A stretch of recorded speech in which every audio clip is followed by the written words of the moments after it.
Nang nangyari sa Ang Totoong Narcolis, video episode 1 to video episode 5, yung nirecord ko nung nasa isang kumbento ako, lahat yon pawang scripted. Lahat yon pawang kasinungalingan. Kasinungalingan kasi may plano yung kabilang kampo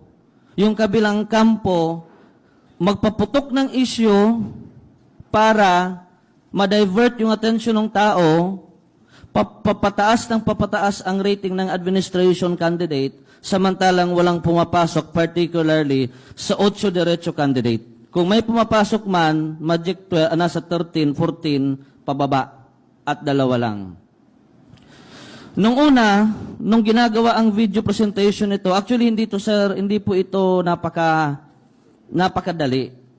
9 na buwan pinagplanuhan kung paano gumawa ng ingay ngayong darating na halalan. At hindi lang yung sa akin na pagsasalita, ang plano para doon. Maraming nauna. Katulad ng pagsalita ni Jojo Asierto na iniuugnay niya si Senator-elect Christopher Lawrence Bong Tesorogo sa isang Michael Yang.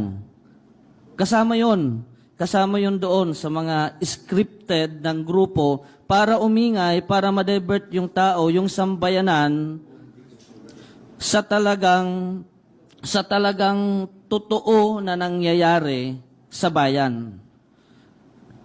At ito nga, yung paputok ng Kibikoy, para ma-discredit si Senator-elect Bongo, yung iba pang mga sangkot doon na politiko, na wala naman talaga. Hindi totoo yun. Walang katotohanan, lahat yun. At yun, pawang orchestrated lamang ng mga nasa kabilang parte, which is the Liberal Party under the handling of Senator Antonio Sani Trillanes IV. Sir, nakausap mo mismo si Senator? Hindi lang nakausap. Ilang beses kami nagpupulong, nagpaplano upang isakatuparan ang Project Sodoma. Ang Project Sodoma ay isang proyekto para pabagsakin si Presidente Duterte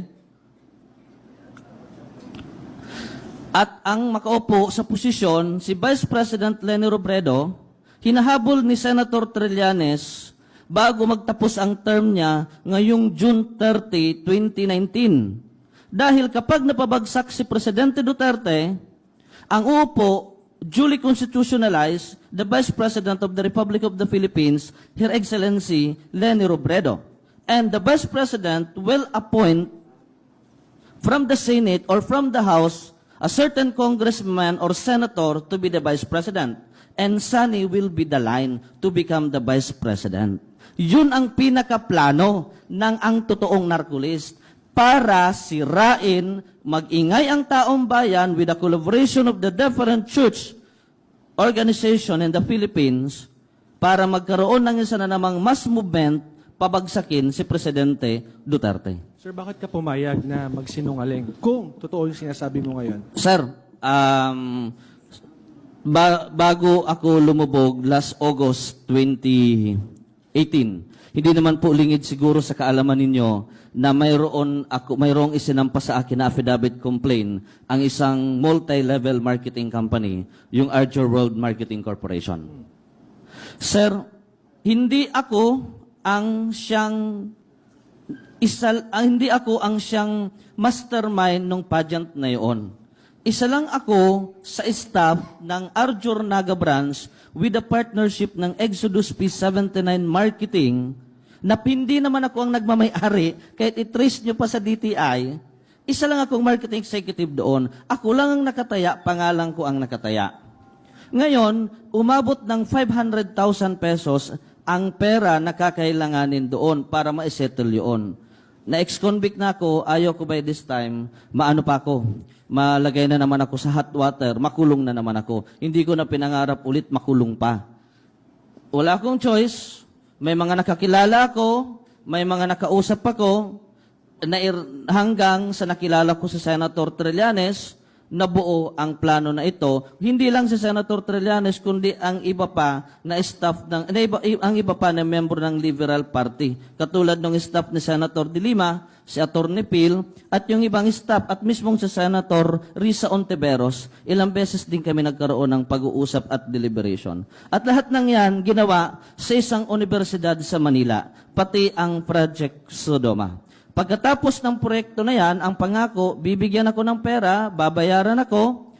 Pag ang nakaupo, si Vice President Leni Robredo as President of the Republic of the Philippines, ia-absolute pardon ako sa lahat ng kaso ko at bibigyan ako ng posisyon sa gobyerno. Inaamin ko, mali ko yon. Hindi dapat ako nagpadala sa ganon, kaya lang wala akong ibang pagkukunan ng source para maklear lahat yun. Kung nagawa ko man yun dahil sa pera, kung nagsinungaling man ako dahil sa pera, siguro panahon din para itama ko yung pagkakamali na yun para hindi pa huli. Alam ko na nationwide manhunt ako. At ayaw ko, at kung sakasakali man na mauhuli ako, buti ko nga makahuli sa akin organic nasa gobyerno.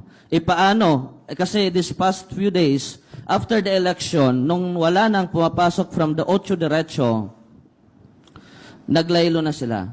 Si Senator Sani Trillanes, hindi na nakikipag-usap sa akin.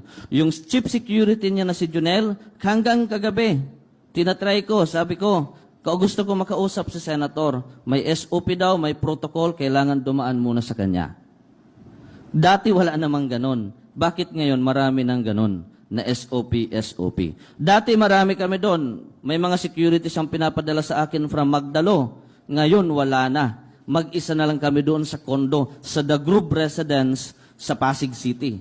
Sa room 713-A na pagmamay-ari ni Lita Salvador na kung saan ang asawa noon, a certain attorney Salvador, isa sa mga supporter ng Ocho Derecho at nag-contribute ng malaki sa Ocho Derecho campaign.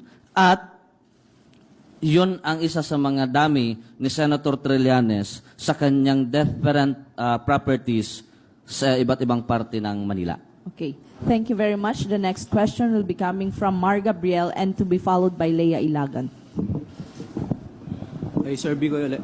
Sir, may nabanggit kang pera. Magkano yung naging usapan? 500,000. 500. And then, sir, paano ka nagkaroon ng connection dito sa Liberal Party? Sa isa sa mga pare na direktang nakakakilala kay Senator Sani Trillanes, siyang nagdala sa akin. Sino? Pwede nating pangalan. Pwede natin pangalanan. Sino po? A certain Father Albert Alejo. Sir, may mga inaakusahan kang tao dito. Ano yung mga ebidensya mo na magpapatunay na nasa likod mo nga sila ng ginawa mo?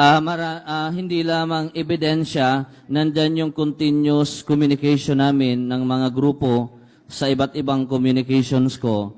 Alam mo sir, kung ebidensya sir na hayag or yung litaw, sa sitwasyon namin sir, kalaban namin ng pamahalaan that time, nagpupulong kami sa walang pagpupulong na magaganap na hayag, parating patago yan. Kaya nga kung magpulong kami nun sir, sa mga tagong universidad, nagpupulong kami. Gaya ng Particularly, halos kadalasan sa De La Salle University at sa Ateneo de Manila University.